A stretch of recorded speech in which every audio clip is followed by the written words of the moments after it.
if you will. All right. Let's see. Let me. Okay. Let me see. Hey, what up, Sean? How's it going? Let me see who else do we got in here. We got Carson. Oh man. Just to give you guys a heads up, I'm actually waiting for a video call from prison right now. So right now I'm not gonna be doing any court hearings. But if you do wanna do some court hearings, jump on over to YT. I do have the stream running over there. Hey, what's up, Seawall? How's it going? Hey, what up? All right, here we go. So let's see what it is. Hopefully, I think I funded my account, so we should be good on the. Okay, here we go. Yeah, okay, I got some money on here.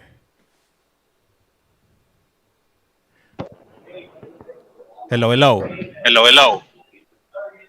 Okay. What up, Ernie? I see the studio. Orale. But yeah, you know what it gave? It's your image is not coming up. Let me try to plug it up a different way really quick to check if we get your image up on the screen. They can they can see you, but they can't they can hear you, but they can't see you.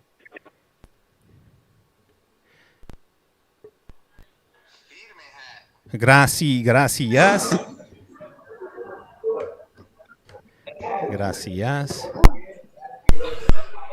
Hold on.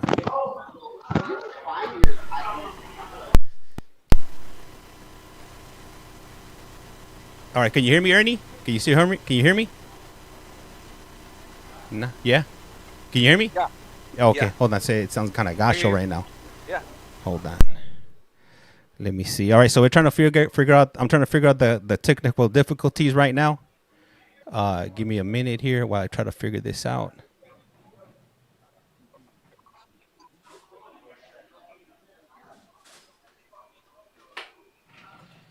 I'm probably gonna swap out the phones really quick right now. Let me just log into this other phone and there's no. You're on the tablet right now, right? Yeah. You're on the tablet. Orale, okay. All right, hey, these tablets right here in Donovan, they look pretty. I mean, the service is pretty good. You guys got 5 bars, full bars. Out in Centinela, it's pretty bad. Yeah, over there it was like the corner piece. Yeah. No, it probably was like two bars or something like that. And one. Oh shit, that shit just dropped down to 2 bars right there.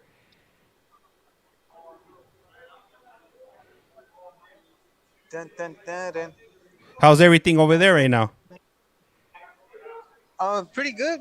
It's a good day. It's been sunny outside all day, nice and warm. Okay. San Diego got a bipolar weather. It be like that sometimes. Yeah. But other than that, it's been good. People right here playing the PlayStation. You guys got a PlayStation? Yeah. What? Yeah. PS4. Can you guys play online, or is it just is it just like right there? No, they took that off. Oh, you guys had online capabilities? Yeah, they quickly took that off from the machine, from the actual. Yeah. Yeah. So now we only have access just to play the video game regular, and that's it. Okay. But it's good. Yeah. It's good. All right. So I know somebody's asking. They're asking me how come they can't see you. You can't see them because I'm having some technical difficulties right now. I'm trying to fix that right now as we talk. Somebody was asking. Oh shoot, we're on there. Oh yeah, no, oh yeah, we're live. Yeah, Ernie, we're live. Yeah. Wow. Yeah. That's great. Yeah. Nah. Yeah. That's why. Yeah, that's why I asked you to hit me back up and find. We're finally on the video call, and now they can't see me. Yeah, no, yeah, they can't see. Yeah, it's frozen. Like you see, do you see behind you? You can see my right here. There's a square right here. Yeah, I see it. That's me Okay. right there. But the screen got frozen. Like you like right here, this part you're supposed to come out right here. But Oh, since it got stuck right now, they're not able to see you. So right now, what I'm gonna have you do right now is I'm setting up. call you back. I got another cuerno right here. Yeah. So I'm let me just set it up really quick, and then this one should work because I was using this last time, and this one was working flawlessly. So I'm just I'm setting everything up really quick right now. Okay, I got it up on the screen, and let me just get the app ready. All right, Ernie. Yeah. So yeah, let's. I'm getting the other. I'm getting the other cuerno ready right here. If you could hit me back up, and then hopefully this one should right now when we reconnect, this should be able to see you. On what number? The same one. Hit me up at the same one. Okay. Yeah. All right then. All right. Cool. All right. All right. Bye.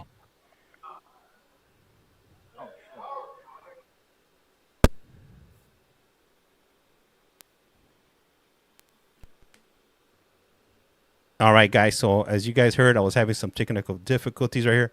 I'm switching up my device right here, and hopefully, when when he calls right back, then you guys should be able to see him. You know, sometimes these things don't go according to how I expected them. But you know, if it was easy, then I guess it wouldn't we wouldn't be able to talk about these things, right? It gives us something to talk about. So okay, you guys, if it were we work correctly, you guys will see him pop up on the screen right here. Let me see. Let me move it so you guys could see. So you guys will be able to see him right here. And as a matter of fact, let me make this a little bit bigger. Let me see. And I'm not really looking at the chat right now because I am trying to fix all this up right here. Let me see. Let me pull this down here. Okay, so you guys should be able to see him right there. That should be, and then I'll fix it up right now. All right, there it is. You guys can see that right there. All right, cool. Let me see. All right, connecting. Here we go.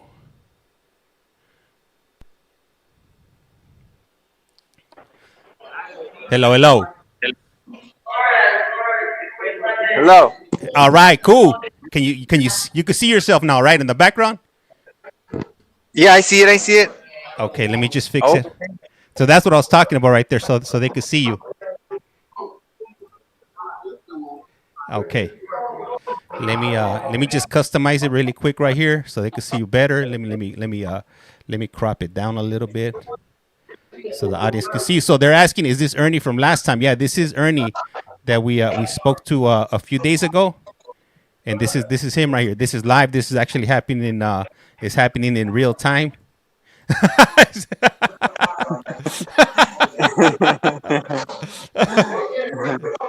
do like this. Es todo, yeah. There you go. All right, so that's Ernie right there. Yup. Hopefully you guys could see him. Let me fix this screen up over here.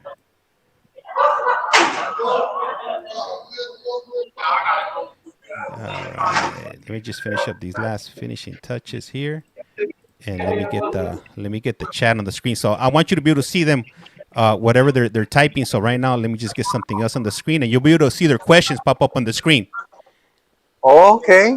Yeah. Nice. Hey, so right now while we wait, while I let me see someone here. Hey, what's up, Starlight? What's up, Jenny?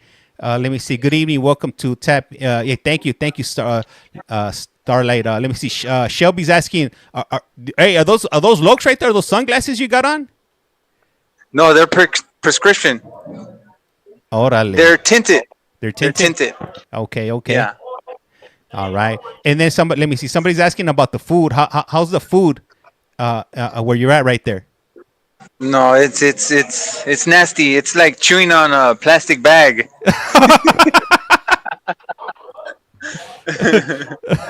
Yeah. Mostly everything is like plant based food. No Oh, salt, okay. nothing. Yeah. The Yeah. meat is fake. All right. Look, Ernie. I'm gonna put this up here. Okay. I see it. All right. So you can see the questions right there. Bam, there it is, Ernie. Okay, is it big enough for you to see right there? Yeah, yeah, I see it. I see it. Okay. All right. All right. Okay. So hey, so I want to go. I want to go ahead and welcome. I want to go ahead and welcome Ernie to a brand new episode of You Have a Collect Call From, and we've done two other calls with him previously. This would be our first video visit that we're gonna be doing live. And the reason that I wanted to do it like this was to do a face to face introduction with you guys and myself with Ernie. I know a lot of you guys are curious. You guys want to know what he looks like, and here it is. You guys are able to see him live in the flesh. So how are you doing today, Ernie? I'm doing good. I'm doing good. It's been a good day. Can't complain. It's been nice and sunny out here. Feeling good. I choose. Let me see from a 1 to 10. I'm about a good 9. There it is. Hey, Feeling pretty good. that's good, man. That's good.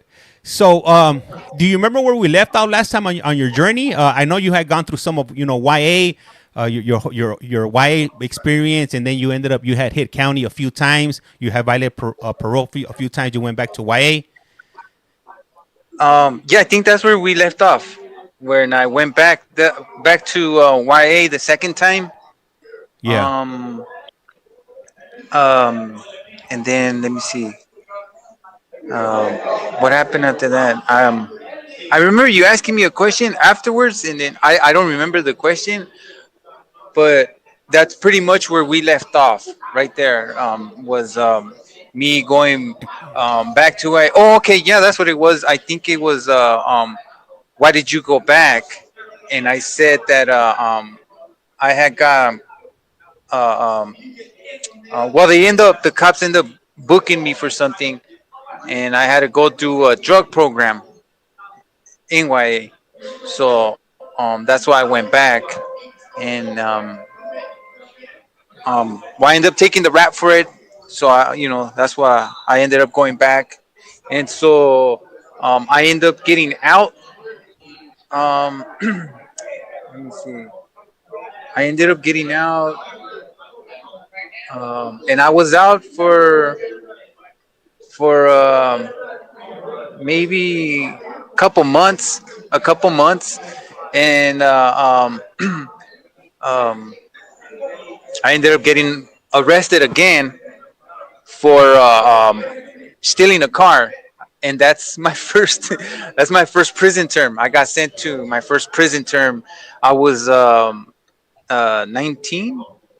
Yeah, 19. I was 19. I went to upstate for 16 months. For 16 months, I took a deal, and I went to Solano. I went to Solano level 3, um, and then well, actually, no.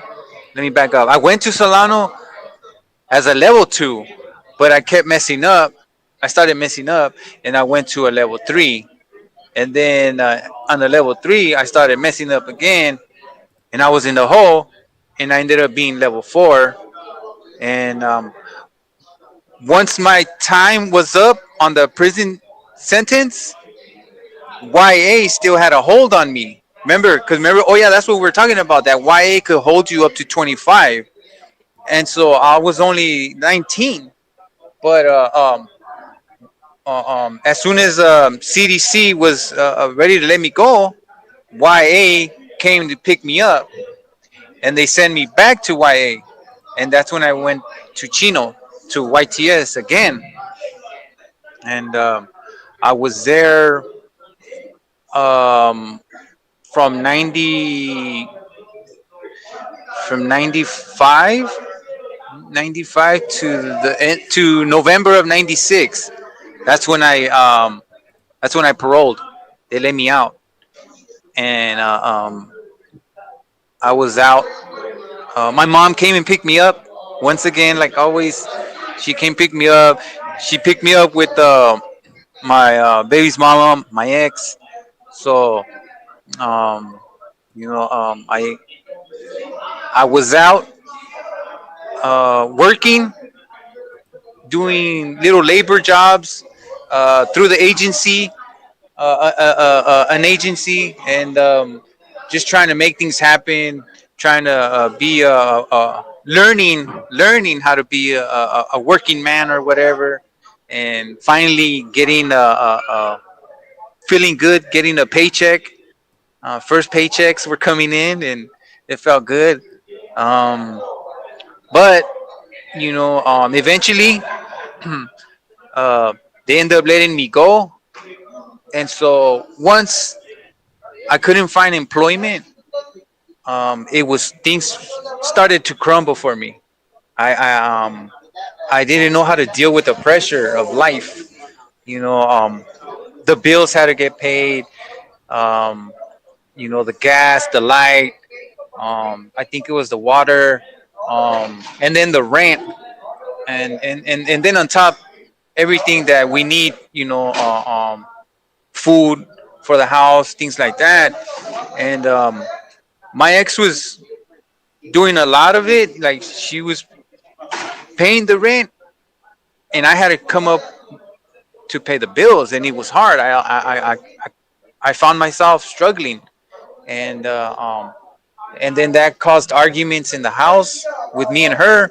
I didn't know how to deal with that the relationship arguing and relationships and stuff, and so eventually that led me to going back to what I knew best, and that's the streets. And I started hanging out with um, the gang, the homies. I started getting high again, started drinking, and that's how um, I ended up committing my crime one night. You know, as I said, I'm incarcerated for a gang drive-by shooting.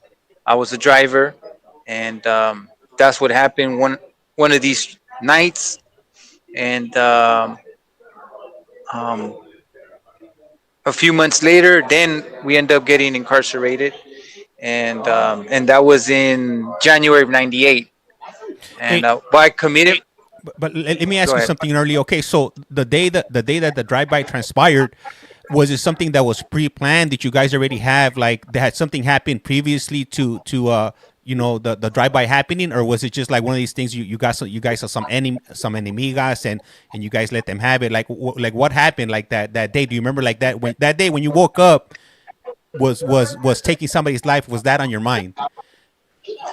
Um, no, that's good. I skipped that part where once I got out from YTS, I got out in, like I said, November of '96. So in February of '97, one of my friends, homies, ex homies, he got gunned down. He got shot. He was a victim of a drive-by shooting himself, and he survived, but he was paralyzed. He was a quadriplegic, and it was two friends that they got, the enemies, the rival gang, and the doing you know, and so they both survived. But All right, so it looks like it we got a little bit of we lost a signal there. There's 0 bar, so hopefully it could reconnect. If not, then we'll just wait for him to call back. So for those of you that are just tuning in right now, Ernie's been in prison 3 years shy of 30 years. So he's been in prison 27 years at this time. Hey, right, Starlight GTL. Yeah, right now when he calls back, I'm asking him if a kiosk opens up, if you could jump on one of the actual kiosks, because the service on the kiosk is 100 times better than the tablet service. The tablet service is kind of shoddy, if you will. So are these guys considered changed? Yeah, I mean, I would, in Ernie's case, I would say yes, because he's not living that gang lifestyle anymore. He's been in for 27 years. Yeah, he's been in prison since for 27 years. Where is he located at? He's located at RJD, Donovan State Prison. Robert J. Donovan. I think it's Robert. I want to say. Hopefully, I'm not saying it incorrectly. Okay, yep. Let me see. So, hey, hi, hey, what's up? How's it going, man? Manitoba. That's Canada, right? How are Juan and the guys doing? Who's Juan? Who's Juan? Who's Juan Starlight? I don't know. Do I know a Juan? Sheen Gators. Hey, what's up, Tita? How's it going? And let me see. Click. Hey, thank you. Yeah, this is Ernie from last time. Oh, okay. He's yeah. Yeah, normally everybody that I bring on here, they've turned over a new leaf. They're on a different path here. I'm not too interested in bringing on anybody that's an active gang member. So hopefully that clears up some of your guys' question. Hey, what up, Sue? How's it going? So we were in the middle of a video visit. I'm not sure if you guys recognize the screen right here, but it crapped out on us. So hopefully he's able to reconnect. Sounds good, right? Hey, Karina, how you doing? Okay, so he's hitting us back up. And let me see here. All right. I did 19. Let me see. Hopefully they didn't block my account. Let me see. I did 19. I feel sorry for him. I hope he comes home soon. You know what? Sorry. So I forgot to mention, and I should have had him mention that he's a LWOPer. He's life without parole. So he took it to trial. He lost, and he was sentenced to life without parole. So right now, as it stands,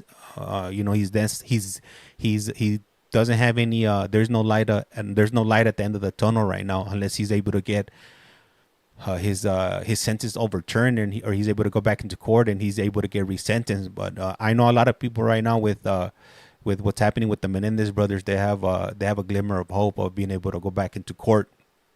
So we'll see what happens with that. Wow, that's no good. Yup, not even with the new laws. You know what? At Starlight, right now that you mentioned that, there is one law that he mentioned that he's hoping that helps him out, and I'll ask him about it right now when we reconnect. Hopefully we reconnect. If not, because GTL, they be tripping hard, if you will. Hello, Ernie. Hello. Yeah. That wasn't me. No, yeah, it was the internet just went down. So I'm not sure on the next call if you're able to, or if one of the kiosks opens up, if you could jump on one of the kiosks, because those they run way better, and they look better too. So okay. if they happen to open up, like when we're on our car, just beeline it to the kiosk, and we'll go ahead and continue over there. But so we had a question right now while we're waiting for you to reconnect from Starlight, and Starlight was asking us right now with all the laws that are changing, are you anticipating being able to get resentenced? And I know you've mentioned a law. I should probably write this down.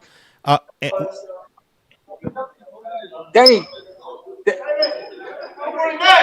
I was trying to get in line for the for that kiosk. Orale, all right, yeah. Danny, who was after you right there? Thank you, Holly. I appreciate that. Okay. Hello? Yeah. I got next over there. Orale, gracias. Okay, so what's the name of that law or the Senate bill they're trying to pass right now that looks like that you guys might get some action? It's SB 672. SB 672, and I'm gonna write that down right now. I said that last time, but this time I'm gonna do it for reals. For reals. I have the yeah. No, I want to jump in after him. The title doesn't work.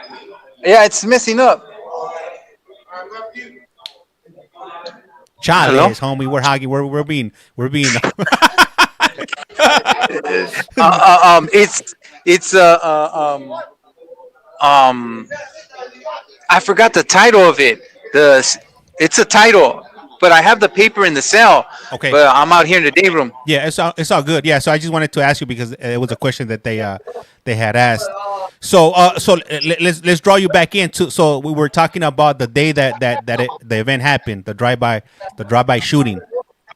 So I remember where we're at because the thing cut off in the middle of you answering the question. So hopefully you remember. It was about the part where I skipped, where one of my ex-associates, he had got gunned down, and he became paralyzed, quadriplegic, and that happened in February of 1997.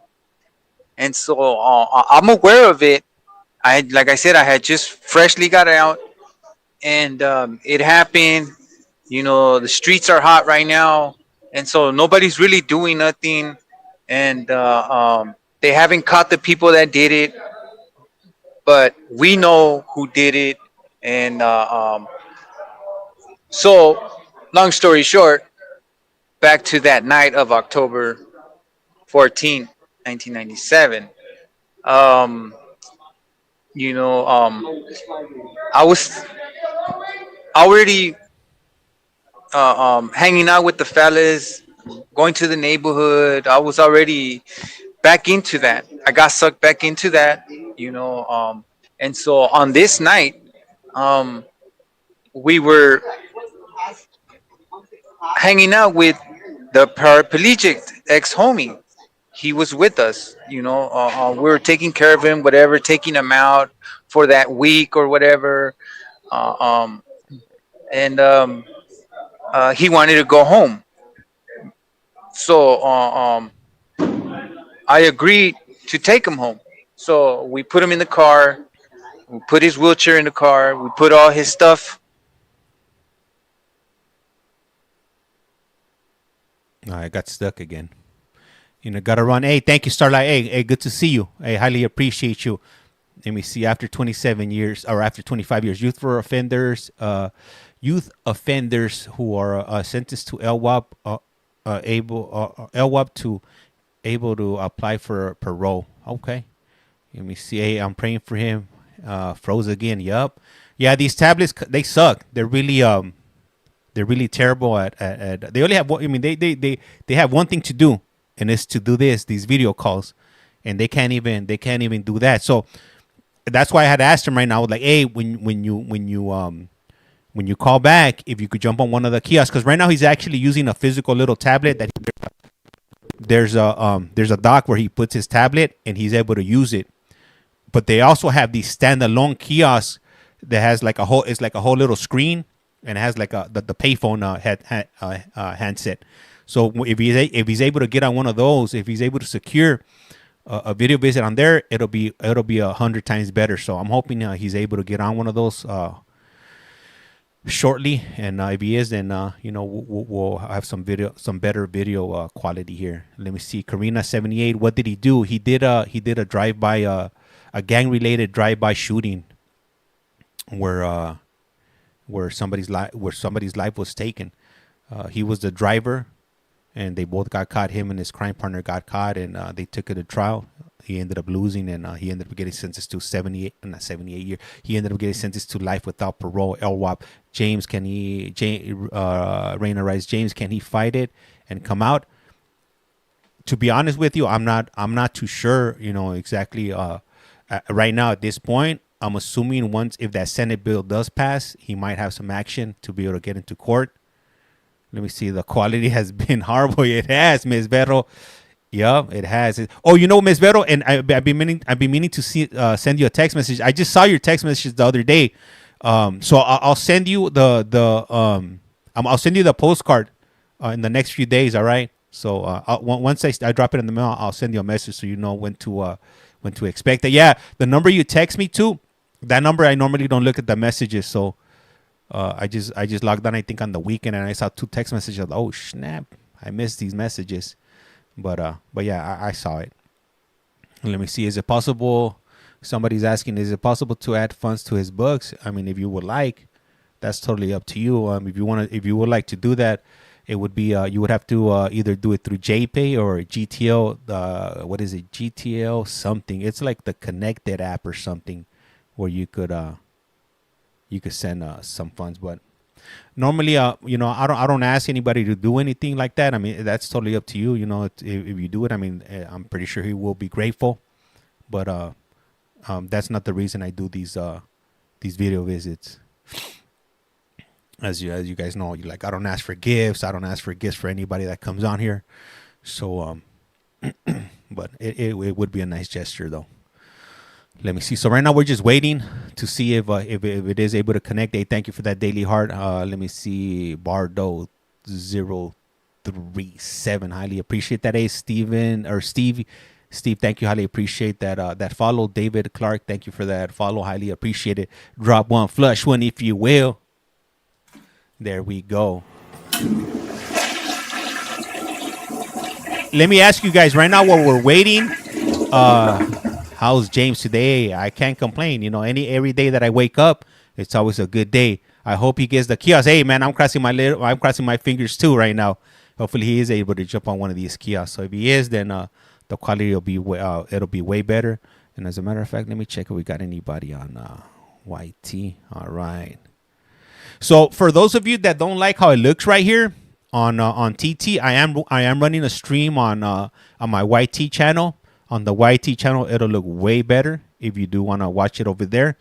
Just an idea I'm throwing out there. If you want to watch a clearer picture, I got it side by side. I got my picture on the left. I'll have his picture on the right, and you'll be able to see us like that. And then the chat will also be it's populating on the top, so you won't be missing out on the chat. Or you could jump on both. You know, if you got a TV, or you got two phones, you got a tablet. You guys could diversify, and it'll really help me out. Cynthia, hello, James from Amarillo, Texas. Hey, thank you. Hey, what's up, Cynthia? How's it going? Carson, but James, we can't hear you if you will. You can always hear me. You can always hear me. Let me see. Okay, it's coming back. Let's see what it is now. All right, here we go. Ernie.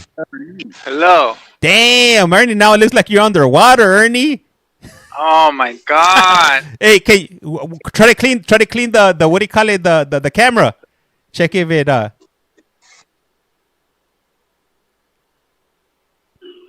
okay, it's a little bit better. Did you jump on the ADA one?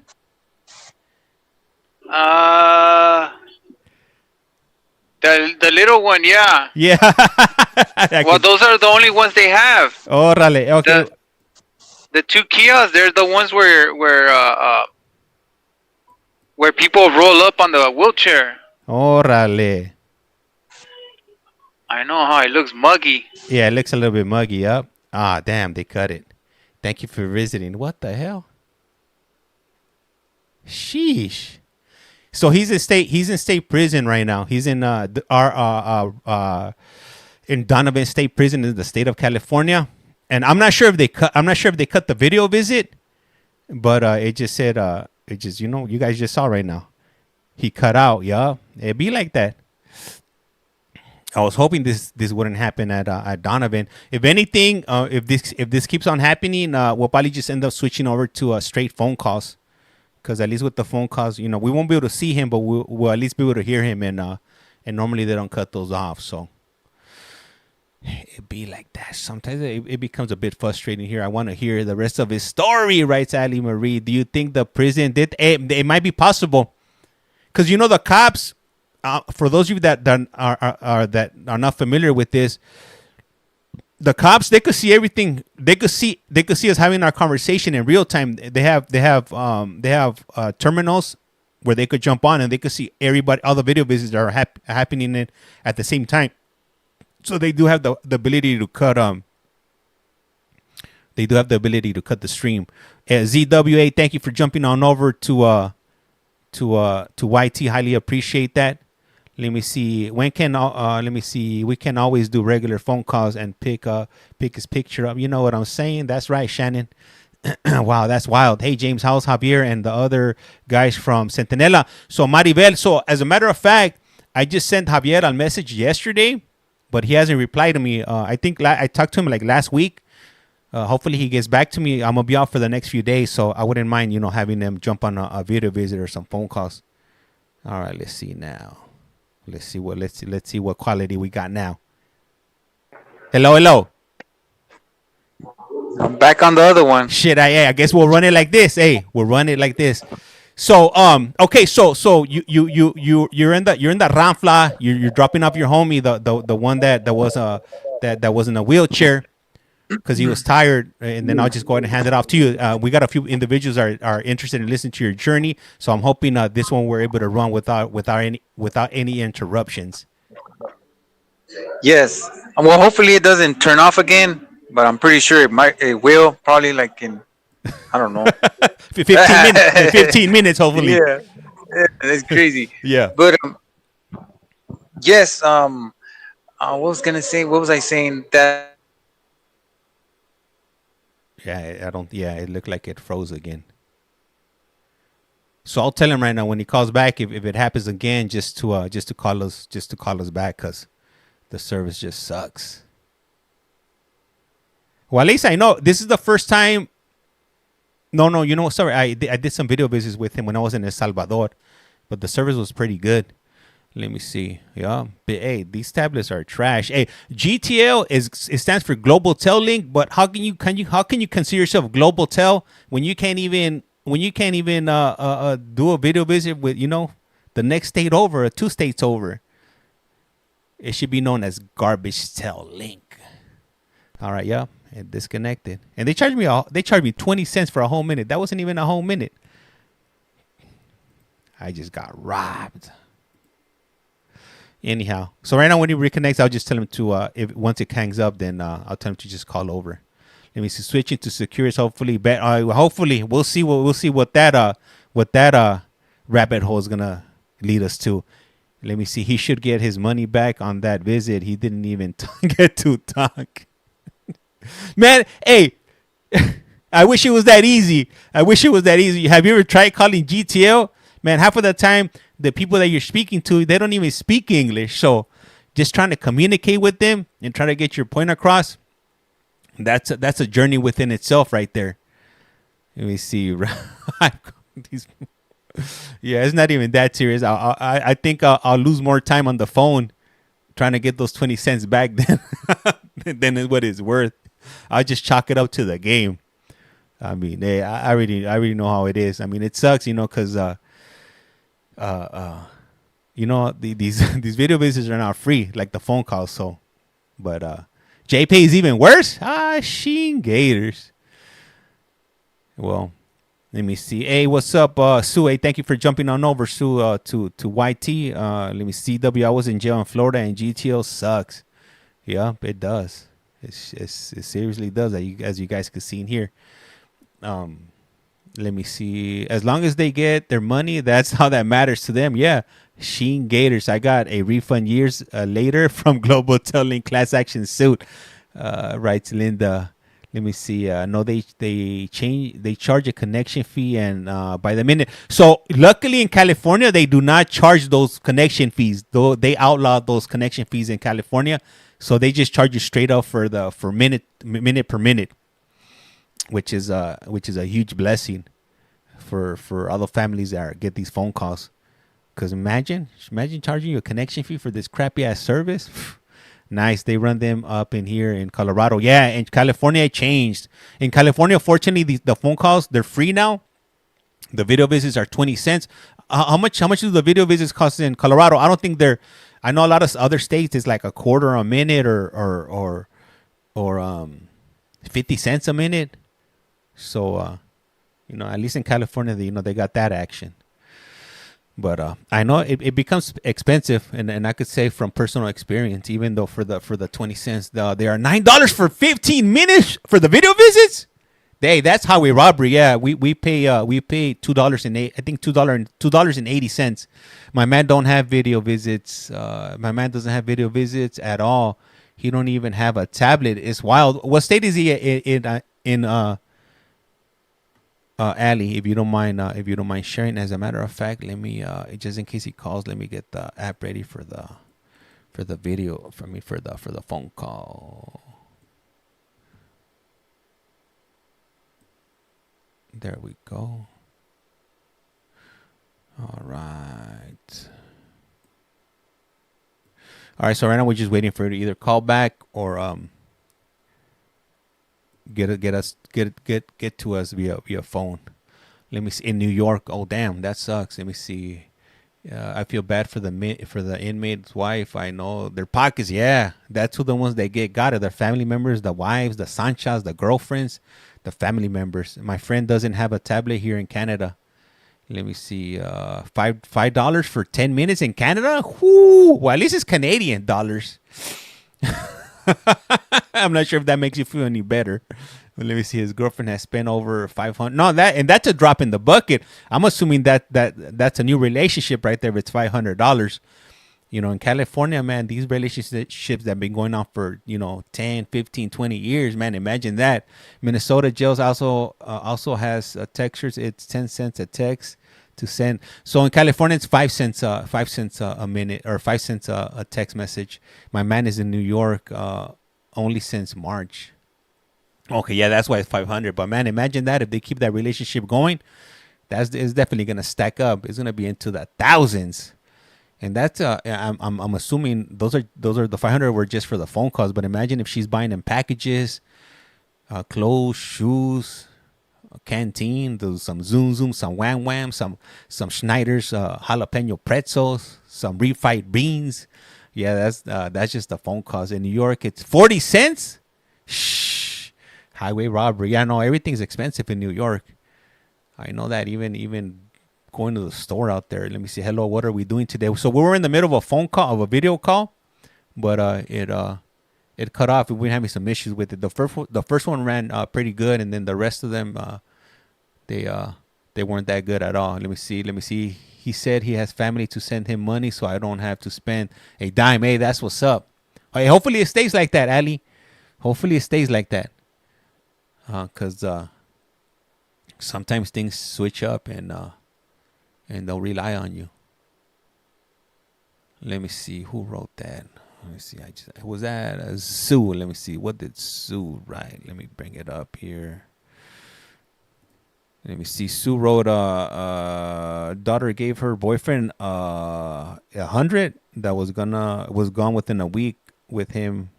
Yeah, no, yeah, it's Sue. I believe you. I already know. I hope he stays like that too. Yeah, you know what? I went to last year when I went on vacation. I think I ended up putting about $100 on my video visit account, and I blew through that in less than a week, just on video visits. So I could definitely relate to putting money on the tablets, for these video visits. It's they can't even provide a good service. What they're making so much money. And they can't even do the one thing that they need to do is handle phone calls and video visits. It's ridiculous. It gets spent quickly. Let me see. Upstate New York is cheaper than New York. So when you say upstate, are you talking about the prison, when they go to prison? Because when they say upstate in California, that's what they mean, that you went to prison. Or is it a different county and the calls seem to be cheaper over there? Let me see. 100 goes fast in jail. I spent most of it in phone calls. Hey, you know what, Shannon? And that's one of the reasons I stopped going to jail, because if you don't have any support on the streets, it becomes hard. So that's one of the things I learned quickly when I started hitting county jail was that if you don't have any support, man, you'll go hungry, and it's difficult. So that's why I stopped it. I mean, it was different, going to juvenile hall and camps. It was different. Once you start hitting the county jail, the adult system, it was a totally different vibe. And you need money. You need support from the street if you don't have a hustle. No, upstate, my area, I live in Buffalo, New York. Oh, okay, all right. Thank you for clarifying, Sue. But yeah, so that's one of the reasons that that I made a conscious decision to change, was because my mom wasn't the type of person that was going to put money in my books, and I wasn't the type of person that was going to ask her to put money in my books. So I was going to have a rough time. And then also I wouldn't ask people to put money in my books, because it's a burden. So that's why I stopped committing crimes. Simple as that. Let me see. Yeah, we can't afford to be in jail. I never been to jail or prison. I hope I never have to. Yeah, normally if you could avoid those things, you'll be all right. Let me see. That's great. I'm proud of you for realizing that. Yeah, no, I figured that out. When I was like 20, 21, that it's not free. It's free to be there, but it's not free to survive there. And then a lot of the individuals there, always had they always had women that would support them, and I couldn't do it. I can't do it. Like, and that's, it comes to, I think it's kind of like the same thing here when people ask me, or they tell me, hey James, like, put a goal up, and or this, that, and the other. Like, nah, like, I can't do it. That's not me. Like, I don't feel comfortable doing that, asking for people for money. Some people I know they do it. It's easy for them, but for me, nah, I can't. I can't do it. Like my daughter says, I can't do it. I can't do it. I can't do it. Let me see. Yeah, yes, many women, but the women fool some men too. Yeah, it goes both ways. Hey, what's up, Chicale? Chicale in the casa. Good evening, if you will. Let me see. Hey, you know what? Right now, while we wait for him to call, I'm gonna put Maricopa is about to start right now, so we'll go ahead and hang out at Maricopa for a bit while we wait for it to reconnect. So like that, we're not just waiting around. Let me see here. And for those of you that like to watch the Board of Parole hearings, tomorrow we're gonna be doing bank hearings in California. The hearings are gonna start at 11, but I'll probably be on earlier on with Maricopa. So if you like that, just mark that down in your calendar. And let me get this up on the screen while we wait. All right, here we go. All right, it hasn't started yet. And let me switch my screen here. There we go. All right. So I switched it up right now. So if we does reconnect, then we'll go ahead and we'll switch it up. Let me see, James. I have 15 days till I'm off probation after 23 years. Damn, hell yeah, man. That's what's up, man. Congratulations. Judge Miles is a baddie, right? Beverly. Let me see. When is Minnesota's gonna be on the 23rd? So that'll be in 4 days. Let me see. So for this week, tomorrow is gonna be California. On Wednesday, it'll be California. Then let me see what else do we have lined up. Chicago is gonna be on the 29th. Minnesota will be on the 23rd. So we'll be having some. Kentucky we won't be doing until the 28th. So mark that down in your calendars, ladies and gentlemen. Let me see. All right, cool. We are good. Minnesota is my state. Yeah, Minnesota, we do Board of Parole hearings in Minnesota. Judge Miles is Maricopa, right? You know what? Honestly, I don't know their names, so I couldn't. I couldn't tell you. Minnesota's my state. Hell yeah. See, I just heard a bell. Let me see here.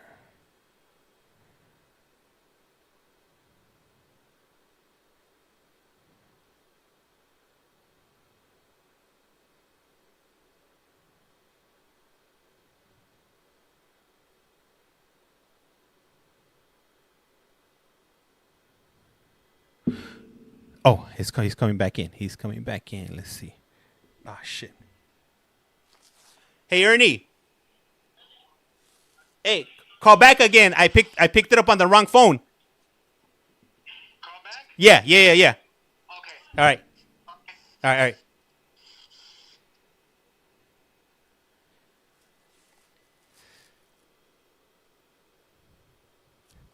All right. So Ernie called back.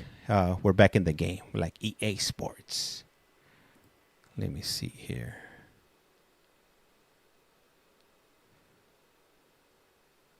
But I picked up on the wrong phone, so we'll wait right now again. Let me see here. It looked like on this one, it looked better right now.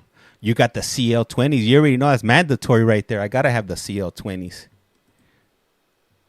Let me see here. Let me move this here.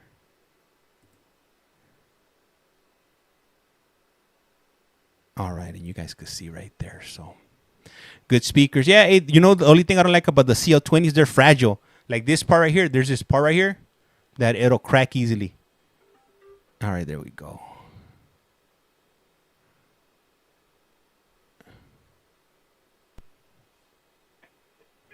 Hello.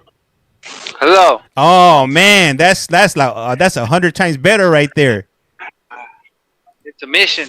Yeah. Shout. It's been a mission. Yeah, I could imagine. I could imagine, but it's all Oh my good. Hey, god. as long as you were able to get on. Yeah, I came to the this other kiosk, the other one. So it's a little bit better. Yeah. No, that one look. This one looks way better, and it sounds better too. Hello, hello, hello. Yeah. Test it. Yeah. Yeah. All right, for sure. Hey, so everybody's been waiting for you to reconnect. So okay. So can you take start from where you left off? um, I was where did I leave off at? So your homie, you were Where dropping him off.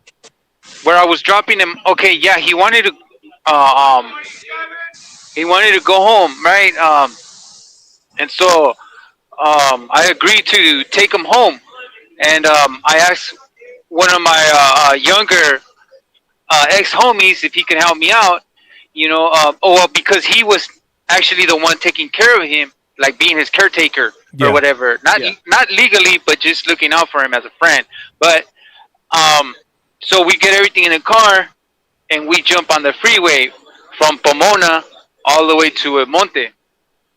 And so, but in the midst of that, while we're on the freeway, you know, my friend, so-called friend, whatever, he shows me, um, that he was packing, that he had a gun, you know, and it's it's crazy because at that time it's like I don't know, I just got excited, you know, seeing a gun, and so everything happened so quick, like we just got off the freeway. Instead of taking my back passenger home, the paralyzed guy, um, I took a detour.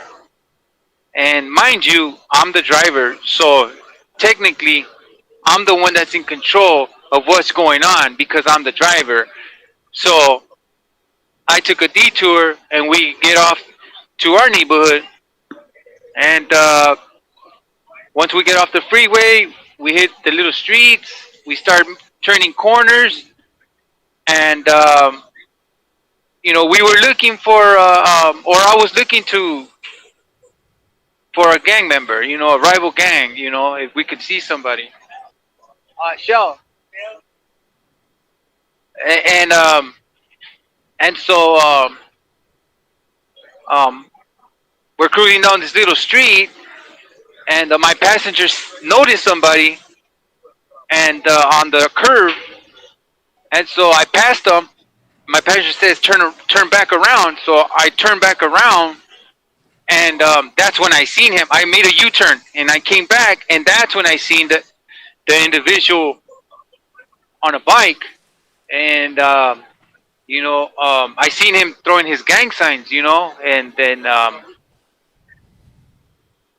like although we're looking for rival gangs, him throwing the gang signs, it's to me it was like in the gang culture, it's a form of disrespect, whatever, a challenge, and so I made another U-turn. Now I pull up on the side of him, and I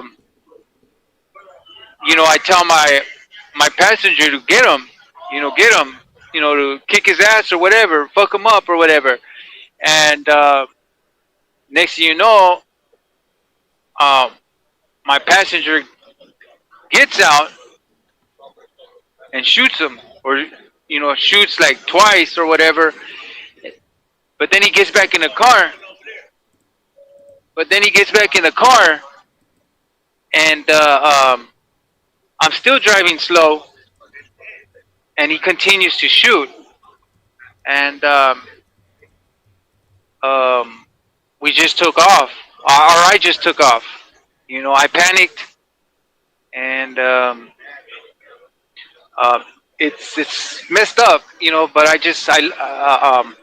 left the person there, He was already shot, and I left. I panicked because I didn't want to get caught, and so I ended up dropping these guys off at their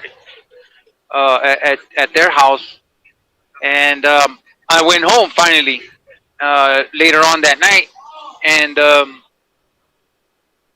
the next day, I just it was like try to forget about what happened.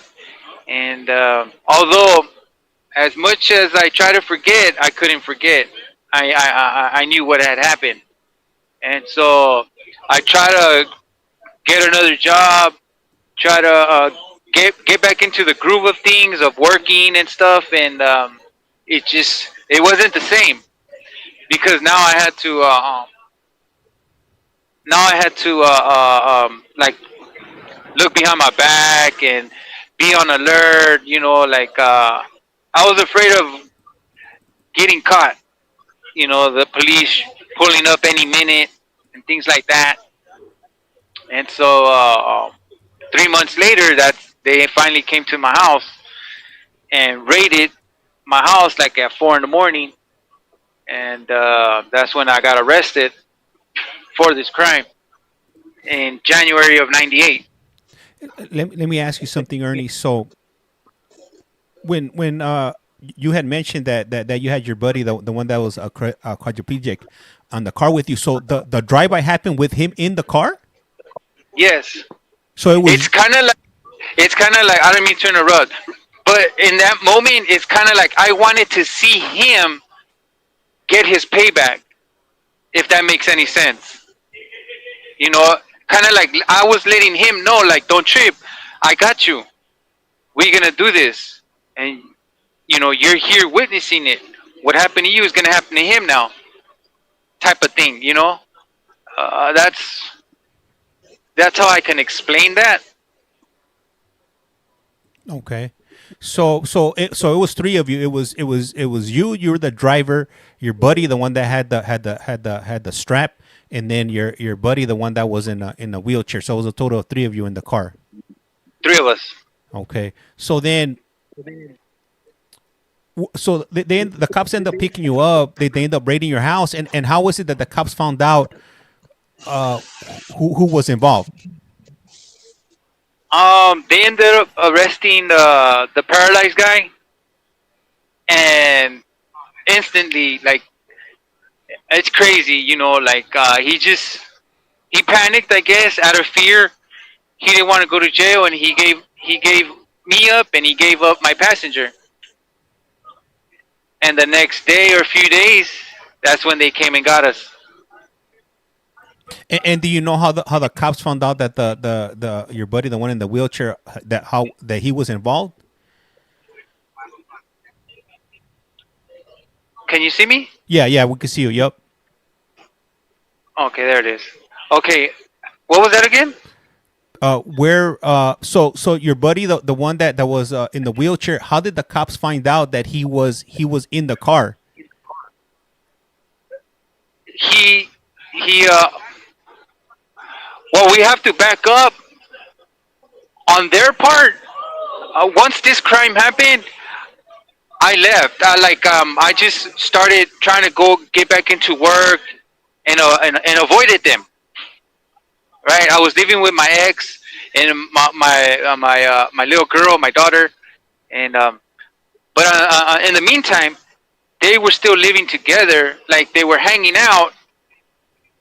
Um, they were coming around with another homie and his girlfriend or whatever, and they told them what happened, and they were bragging about it. In other words, and so long story short, the other homie and his girl, his old lady, whatever, they got pulled over on an unrelated issue, and they were gonna get booked or fined or whatever by the cops. And they said, "Hey, wait a minute, you know, if you let us go, we'll give you some information." And that's how that went.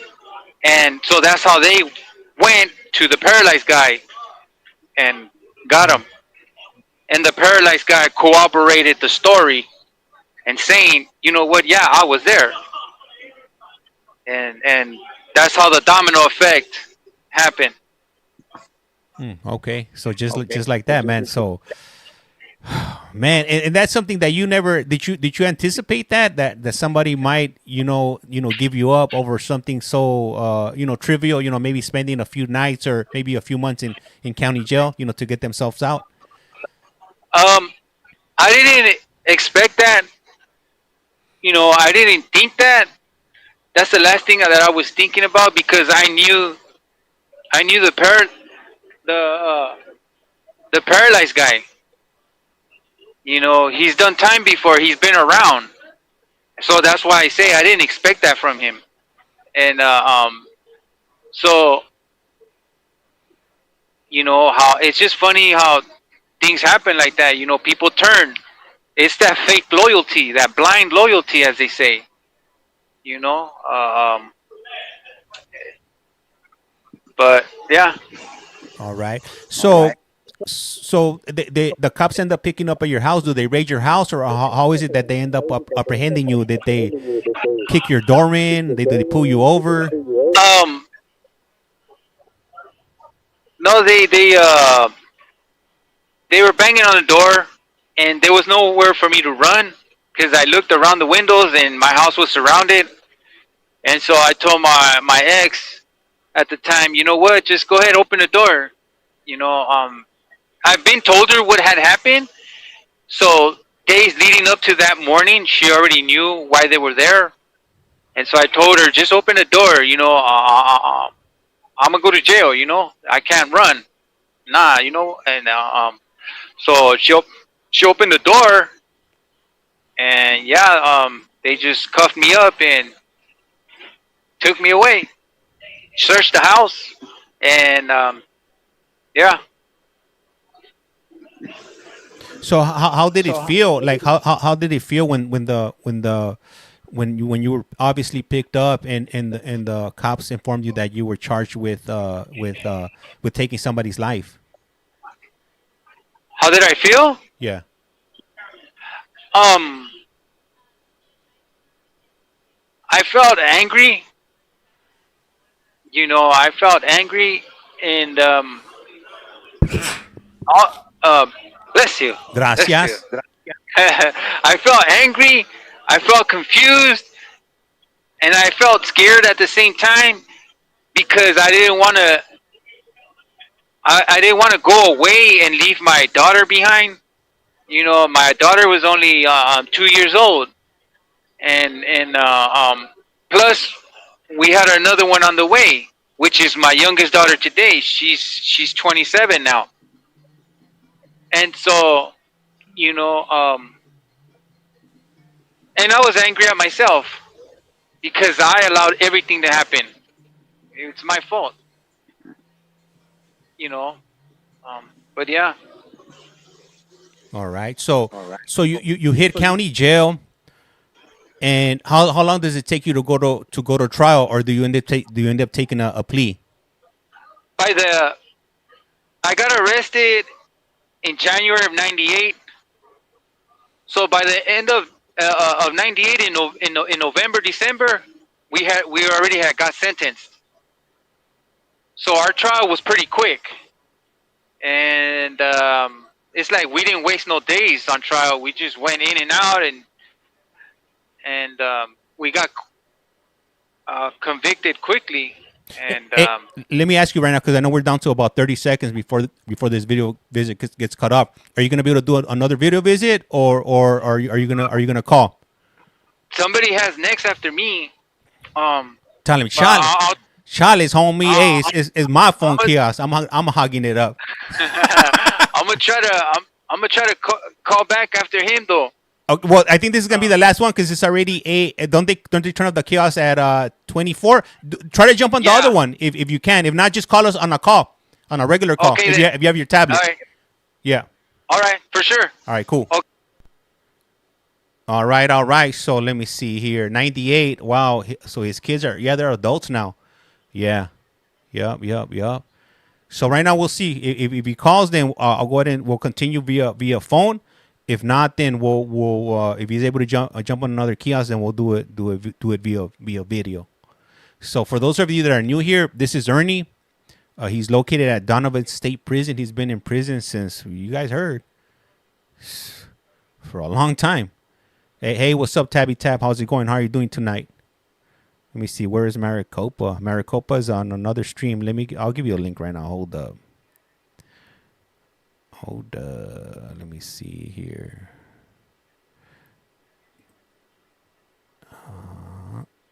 Let's see. Hopefully they can't hear me on Maricopa. GTL video visit. The best thing to do is always look under the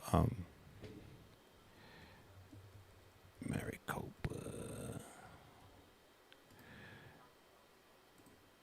All right, there we go. There you go. Hey, what up, Ash? How's it going? Donovan, that's down in San Diego. Yep, that is correct. Yeah. What's his sentence time? So he was sentenced to life without parole.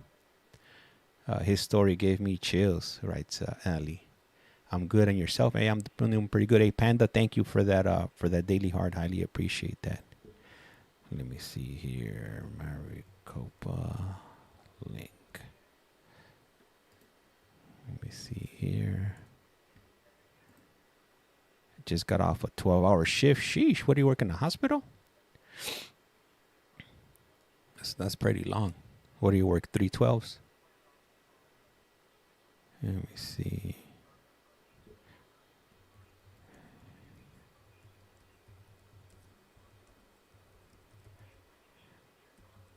Background. Here we go. All right, let me see. Do you ever visit? Nah, I don't. The only people that I visit is my buddies, the ones that I know from the street. But yeah, I've never visited any of these gentlemen. It's far, man. It's far, and it's a hassle to get into these prisons. They don't make it easy. You see, I work 312s, and I'm an animal health care veterinarian assistant. Okay, good for you. So for you ladies that go into these facilities, man, hey, it's brutal getting into these places. I've never been to state prison, but I got a buddy that's up in the feds, and man, they make you jump through hoops. Let me see here. Let me see here. I can't even go visit my man. I have to wait until he gets out. Why is that? What you do? Why is that? If you don't mind sharing. All right. So he's calling. I'm about to pick up the call. Let's see here.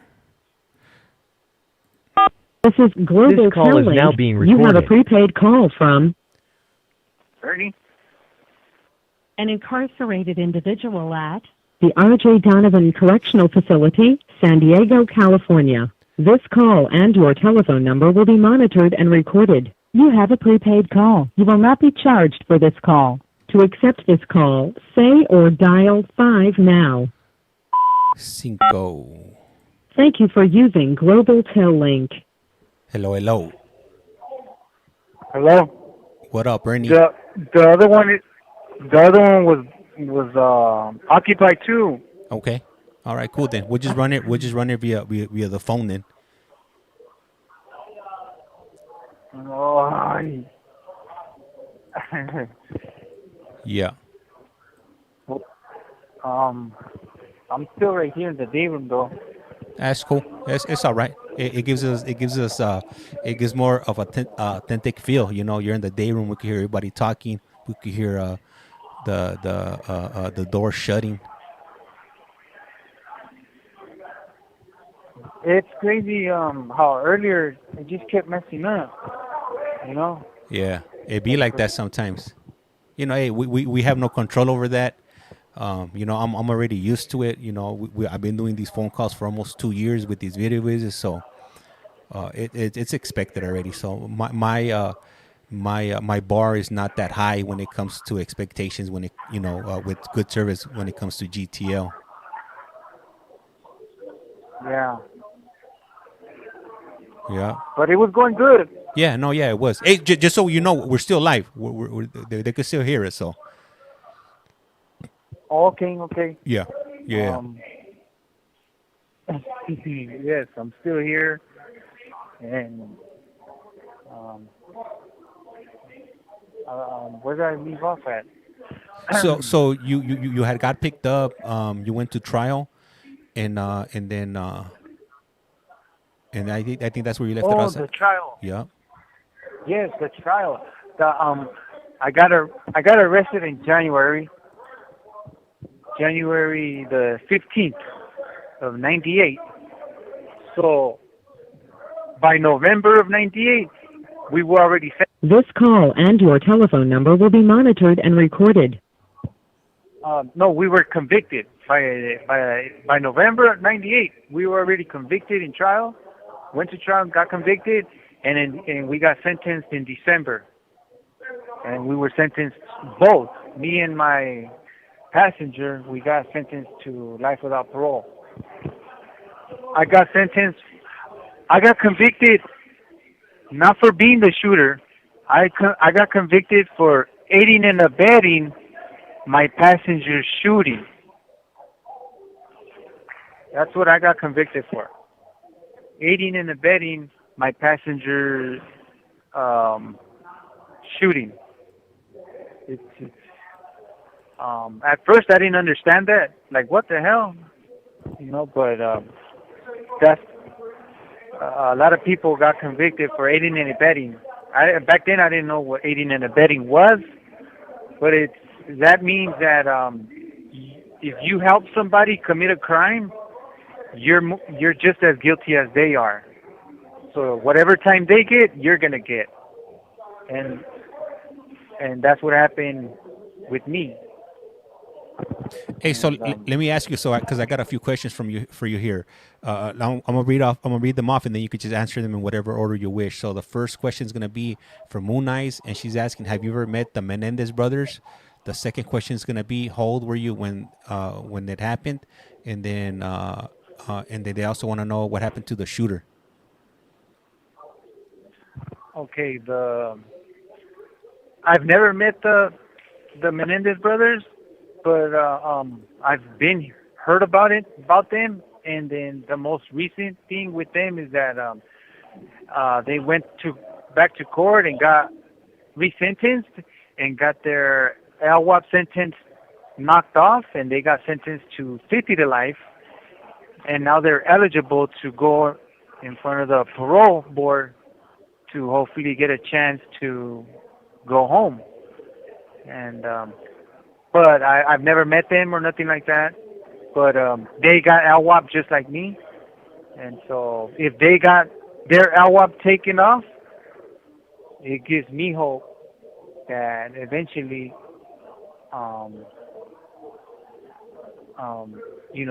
it'll open the door for me to get action as well. But obviously, I got to do my work and inside work and understand how to tell my story of why I did what I did and things like that.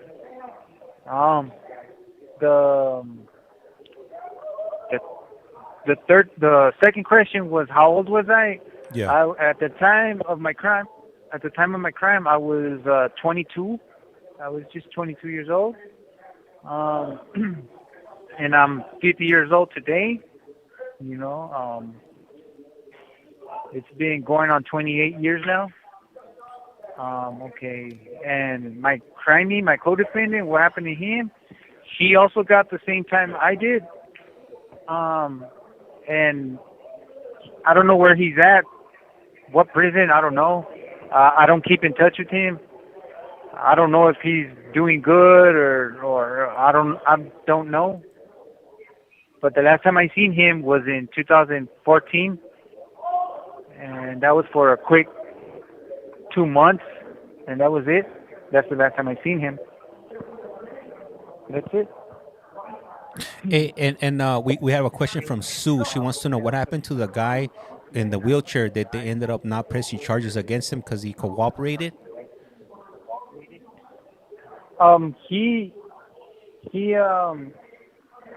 He got scared. He panicked or whatever after, and he I guess I'm assuming he got scared or whatever because he was nowhere to be found.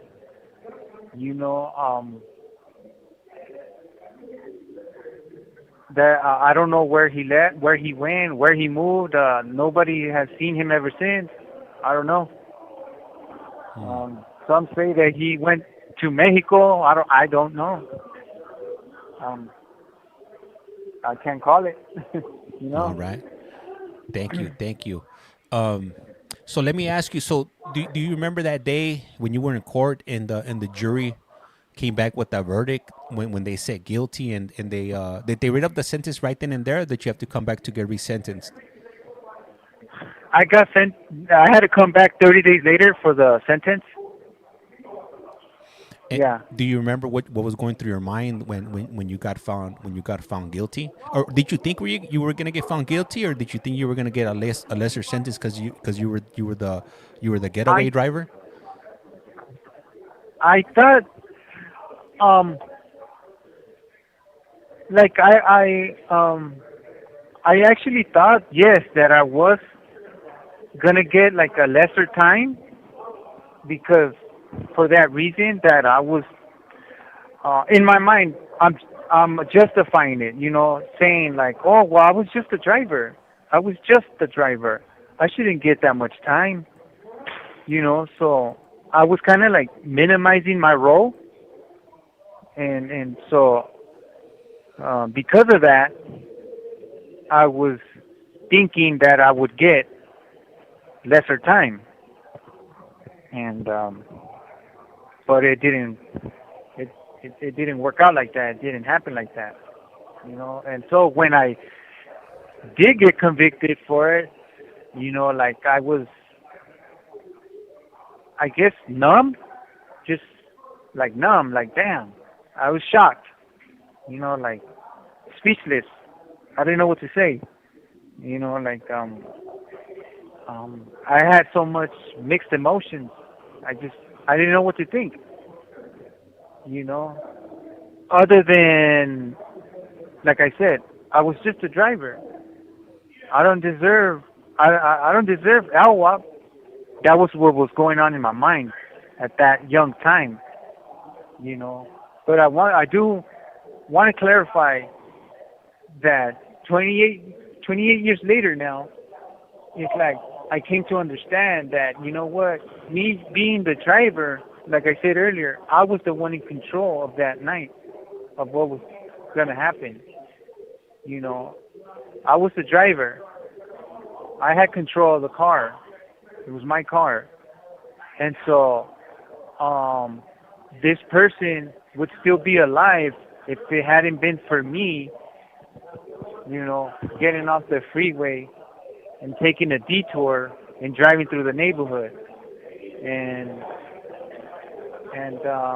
during our trial, the DA mentioned something like, "Oh yeah, these guys were out in the streets at night hunting for a victim, looking for somebody to kill."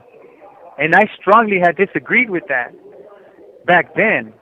But now today, like I said, 28 years later, I truly agree with what the DA had said about us, that we were out looking for somebody to kill. It's just, I came to understand that, what, that's what we were doing. That's what I was doing. That's what I was planning. Revenge. It's called revenge. And you take revenge at any time. It doesn't have to be when something happens to you. You could lay dormant for 6 months, up to a year, 2 years, and still take revenge. And that's kind of what happened.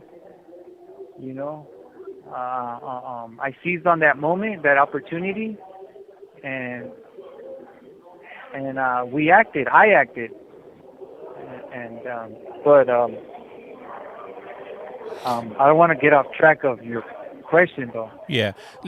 So let me ask you something. So now you have insight. You realize that ultimately, if you would have not done that U-turn and gone back, then you probably wouldn't have been in prison over this specific case. So this young gentleman losing his life had a ripple effect, not only on his family, community, but possibly some of your old buddies. Somebody ended up probably losing their life over or him losing his life because normally when there's violence like this, it doesn't go without. The people want retaliation. Do you know if anybody lost their life over that drive-by? From your side. Um, there was like I guess small incidents after, but not towards where I heard that anybody lost their lives on another shooting or anything like that.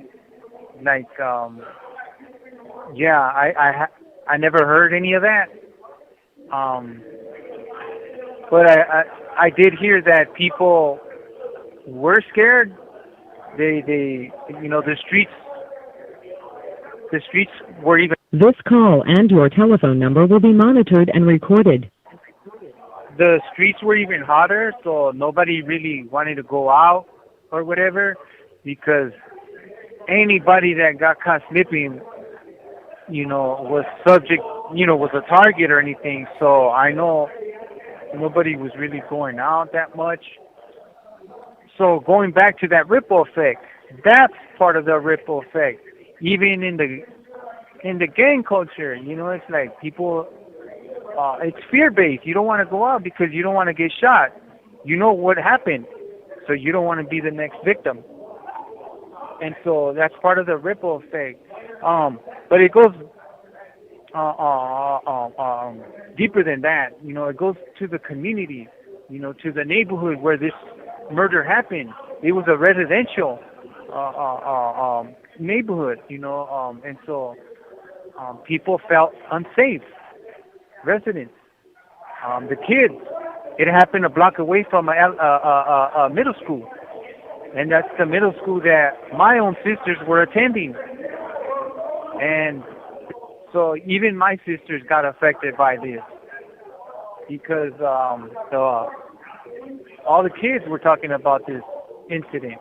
You have 60 seconds remaining. And so, yeah, it's just my actions. I was just like being a terrorist, stealing people's peace and security, and people were feeling unsafe. The community, and obviously, the family of the individual that we took his life from, they were in fear, and I could only imagine the pain that I put them through, and to this day. And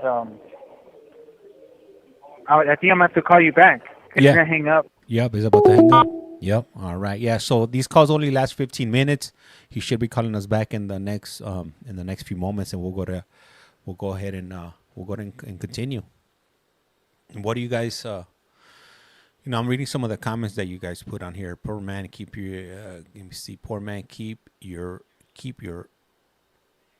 Stay strong. We'll just go ahead and leave it at that. Moon Eyes writes, of course, it's corrupt.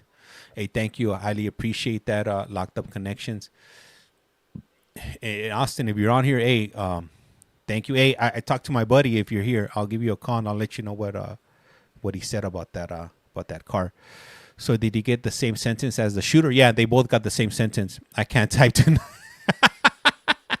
I didn't want to say all of that, but all right. Yeah, so they both got life without parole. So in California, life without parole, it just means that you're never gonna get out. You see, hey James, hey everyone, hey, how's it going? Hopefully everybody's doing good today. And for those of you that are getting here late, we were actually on a video call. We were having a lot of technical difficulties. They turned off the kiosk at about I think 8:25, so they're off already. So that's why you're not seeing anybody on the screen right here. We just decided to keep it going with via OSCO phone calls. The visitation today was an open casket. Oh man, sorry to hear that, country boy.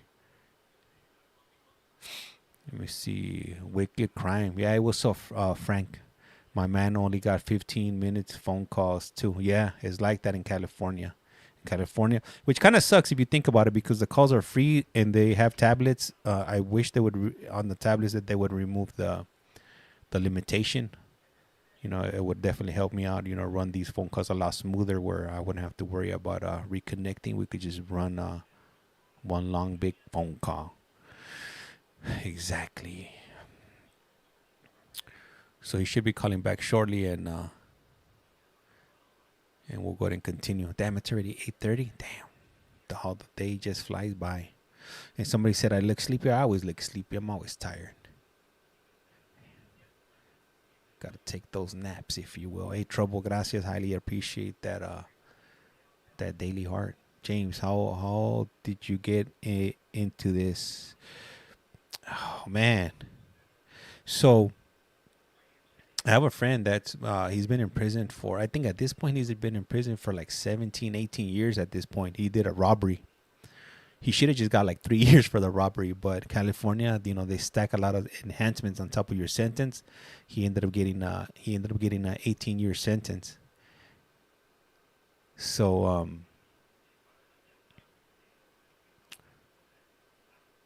so he was up on the main line. He was up in Pelican Bay for a while. And then he ended up, hold on, let me see here. For pastrami, I go This to... is Global Telling. This call is now you have a being recorded. prepaid call from Ernie? an incarcerated individual at the R.J. Donovan Correctional Facility, San Diego, California. This call and your telephone number will be monitored and recorded. You have a prepaid call. You will not be charged for this call. To accept this call, say or dial 5 now. Cinco. Thank you for using what up, Global Carrie? Tel Link. Hello. Hello? Yup. You hanged up. Yeah, I know. Yeah, it was a 15 minutes. Oh, okay. You're back in your cell? I think yeah, I had to come back. It was day when recall. All right. Yeah, that's what I figured. But yeah, I was thinking about how I was expressing what the DA has said about us in court, the way he labeled us. Mm-hmm. And you know how I said that I had strongly disagree with that. However, it's been years now, and then I came to understand, in doing the work, understanding what insight is and why. What is my why? Why I did the things I did, but like I said, I agree with what the DA said, but I had disagreed back then because he was painting us. He was painting us as a monsters, and I was just in denial, but I know you were gonna ask me a question or something before I hang up. Man, it slipped my mind. Oh, you know what? Yeah, I was gonna ask you about. So you get sentenced, and then you go to reception. Where did you end up going to reception? And how was your experience? Coming back into the California prison system at this. I mean, I know you had mentioned you had been to prison previously, but those sentences that you had, you were gonna get out. On this sentence was totally different. You were you're pretty much sentenced to life without parole. When I was in county, I was fighting. We were fighting this case, and I was in the gang module in the county, Back then it was well, everything. It's been years now, so everything changed right there in the county. Like they don't have it. They don't have a gang module the way they had it back then. Um, but I was in 3400 Baker Row, and so it was a 6-man cell, and you wear the jumpsuit was a white and blue one. They called it a clown suit. And I know exactly what you're talking about. Yeah. so, being there, you had to put up a front. You had to wear your mask all day, meaning the mask of deception, the mask of aggression, the mask of violence, the pridefulness, the arrogance, the deceitfulness, things like that. So as I'm fighting this case, going to trial,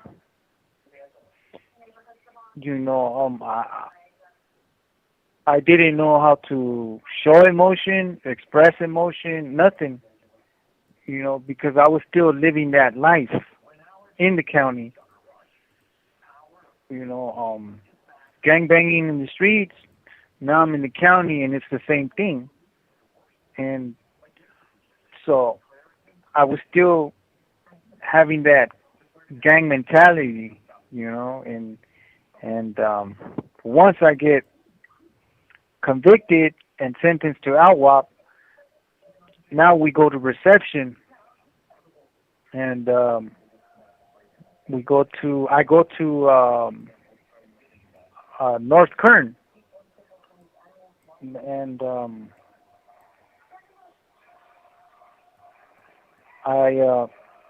within, I don't know, within a month or so, we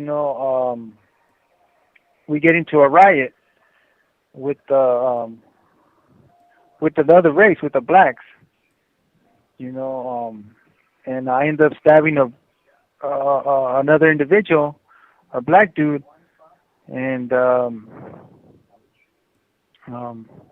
stabbed him a couple times.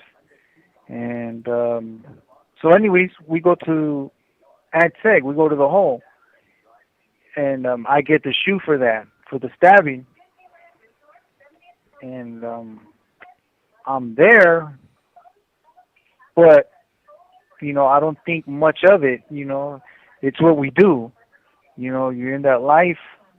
You're expected to do that, and obviously I did it. And but like I said, everything is done off fear base. I did it because I believed I had to, or else what are they going to think about me? What are they going to do to me if I don't do that? Things like that, they all play a role.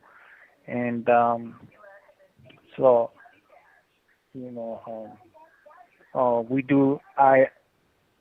everything I did, I acted out of fear, and so, but at the same time, you try to show this brave face, like yeah, I'm one of the fellas or whatever, and but in reality, you're scared shit,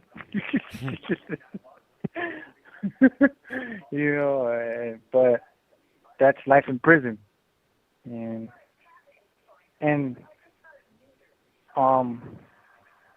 yeah, I just was just continued getting involved in the gang life, but now it's in prison.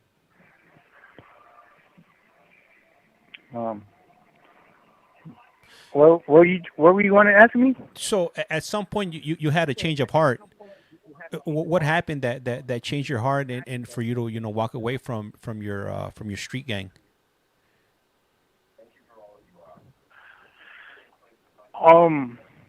The real change of heart took place in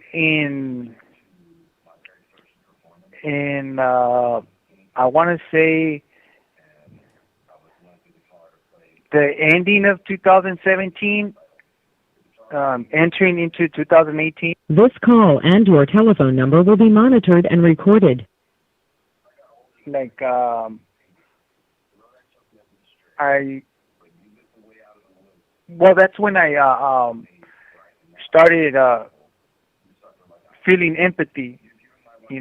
Thinking about the person that I murdered, thinking about his family, his mom, or and his dad, his thinking about his family, the pain that I was putting them through, the pain that I caused, um, and I started feeling, like I said, remorseful. Like damn, feeling the shame, and how that came about. How did I start feeling empathy? It was when um, I have a picture of my daughter, one of my youngest daughter. Um, I have a picture of her, and in the picture, she's probably like 12 years old, but she's on a bike in the middle of the street, and it's in broad daylight though. And so just having that picture and staring at it, like throughout time, it began to hit me, like man, because I was thinking of the person that I took the life from. He was on a bike. He was in the street, but it was in the night. And so that's how I was able to connect it. Like, man, here's a picture of my daughter, and she's on a bike, and she's just 12 years old, and she's in the street. And I just couldn't, like the thought of her being gunned down right there in broad daylight, like that thought, I couldn't erase it from my mind, and it started like hitting me. It started breaking me. Like man, I started having a glimpse of hurt, like the pain. I started feeling a little hurt. Like hell no, try to shake off that thought. Like nobody's gonna hurt my baby. And I was thinking about his family, the pain that they actually feeling, and so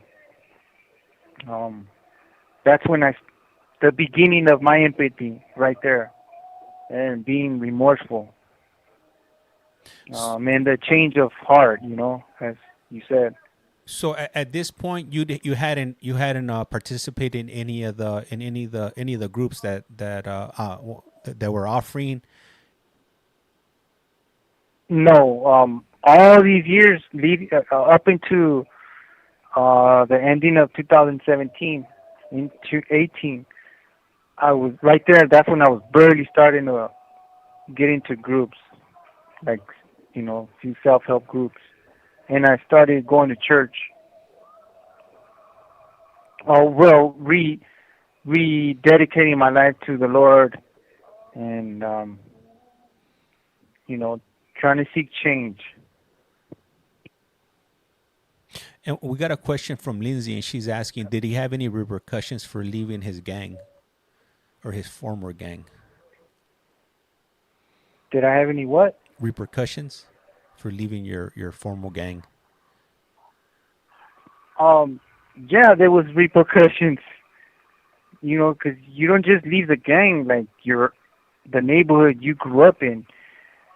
You're also leaving everything.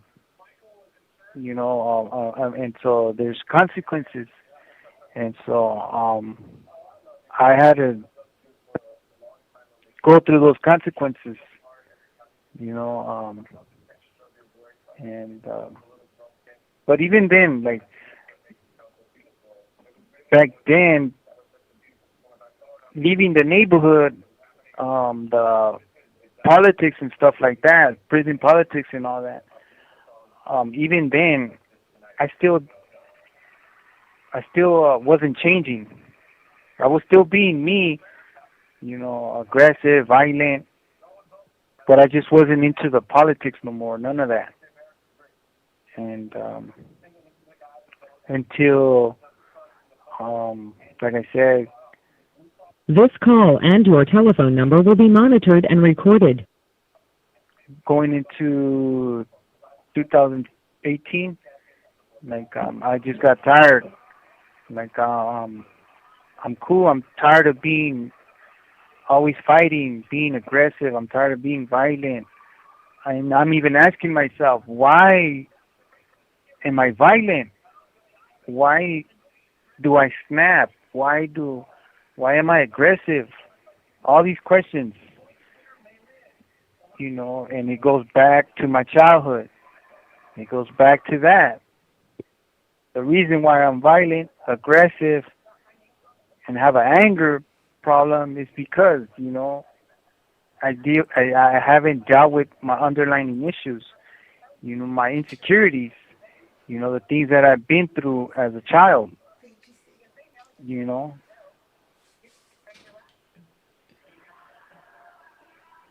All right. So and so let me ask you. So I know you were talking about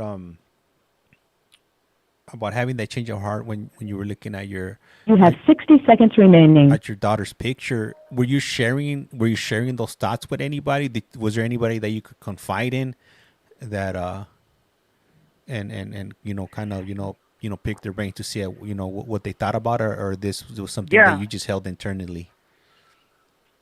No, I was holding it in for like the first week, because this was personal, but then I started sharing it, because it became your, kind of like they say, your aha moment, and so I share it,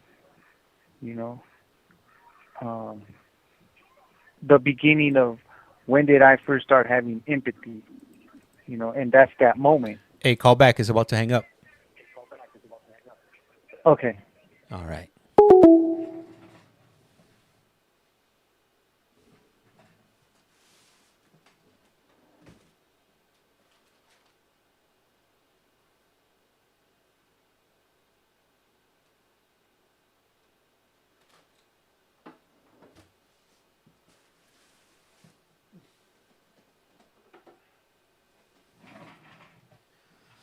All right, my wife just brought me dinner.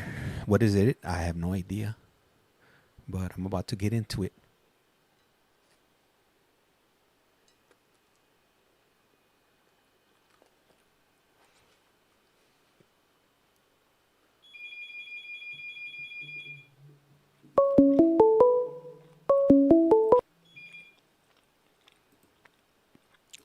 This is Global Tellink. This call is you now have a being prepaid recorded. call from Ernie? an incarcerated No, sir. individual at the R.J. Donovan Correctional Facility, San Diego, California. I think This it's like a call calzone and or your something. telephone number will be monitored and recorded. You have a prepaid call. You will not be charged for this call. To accept this call, say or dial 5 now. Cinco. Thank you for using Global Tellink. Hello. Hello, hello. Hello, hello. All right. So you were mentioning that that you were holding it in for about a week. Oh, okay. Yes, yes. Yeah, I was like processing that. Like those thoughts. It was hurtful. Like it brought me.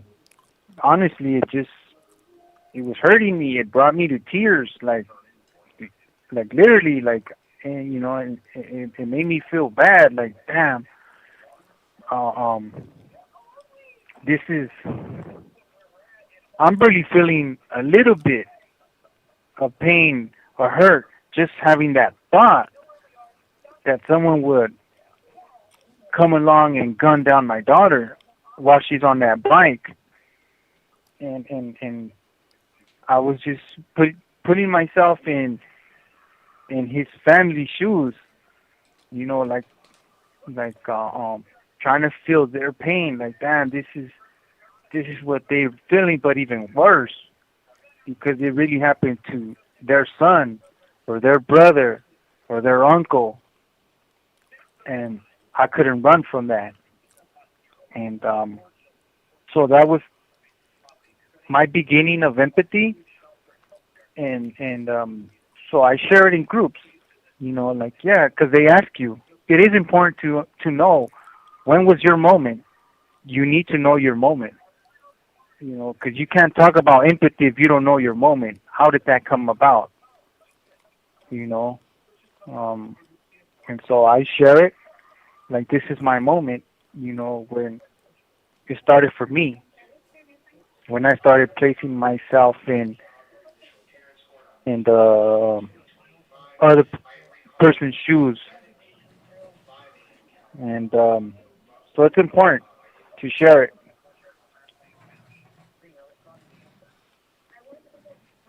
Thank you, Ernie, man. I was my wife just brought me some food, so I was trying to get it in before you stop talking. Okay. What's for dinner? Man, she brought me a calzone. What is that?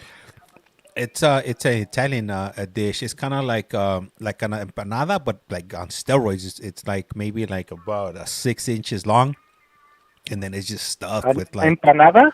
kind of. Yeah, do you know what an empanada is? Or Yeah. pastel? Yeah, there you go. Yep.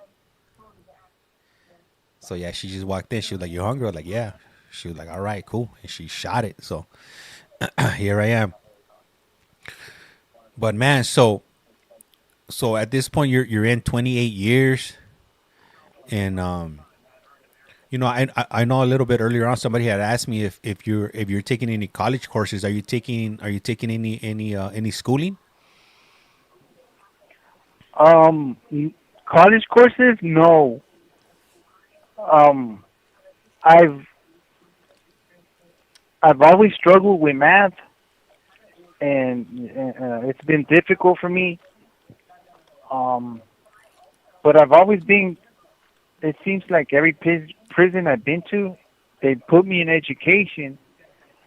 But back then, I never took advantage of it, of getting my education, my GED, or anything like that.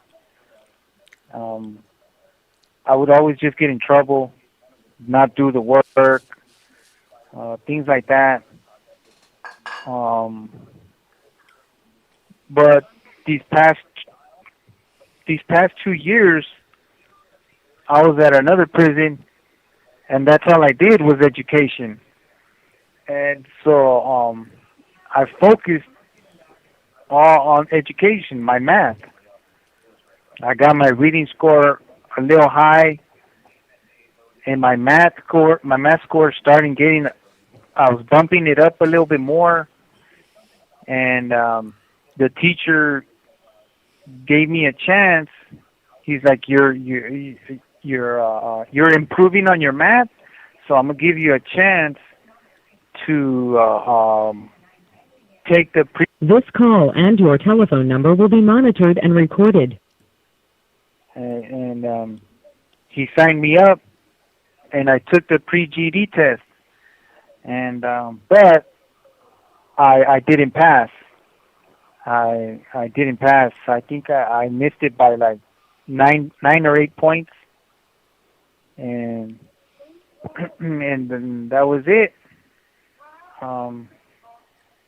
But being able to take the pre-GED test for the first time and going on 28 years, to me, it made me feel good because I've never done that.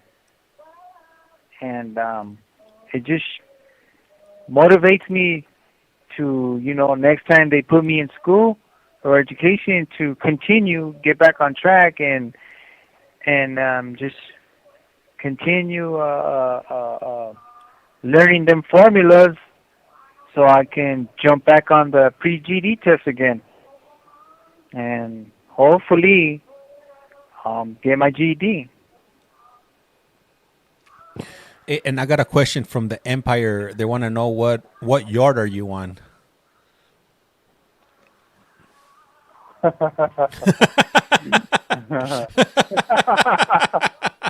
Oh my God.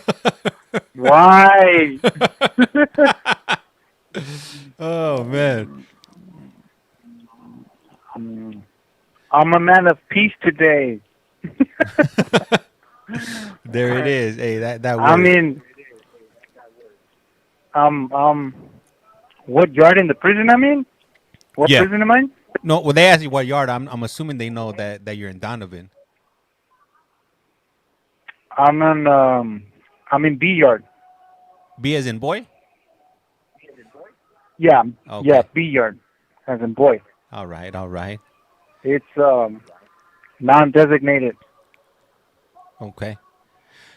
Yeah. You know It's what? level 2. Level 2. Oh, that's good, man. Yeah. Hey, what's the difference between? Because I know you were in Centinela before. You were in a level 3. Now you're in a level 2. How different is it from Centinela? I know Centinela, they ran it like, well, not that I've been in prison, but from what the fellas would say, they ran it more like a 4 yard. How does it compare? How can you? What are the differences Yeah. between the 2 and the 3 that you were at? Um, the difference here on this level 2 is although the setting, the building and all that is structured like a level 4, but it's program all day. It's you get every hour there's an unlock, meaning that if you're in your cell for 1 hour, you can flash your light, and then they'll open the door, and you can go to the day room or you can go outside and be out there for an hour, and you can come right back in. And they're always opening doors right here. You're always on the go, programming. Yard, day room, you can be in the cell for a little bit. Yeah.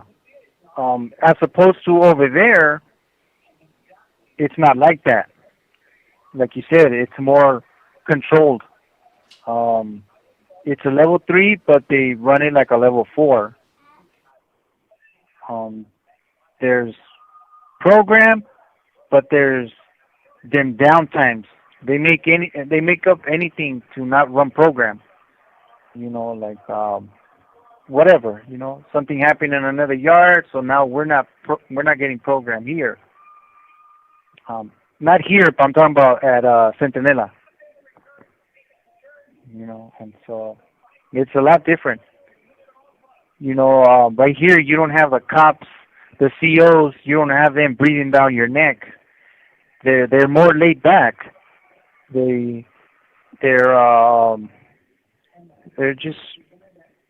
doing their job, but they're not all in your face. They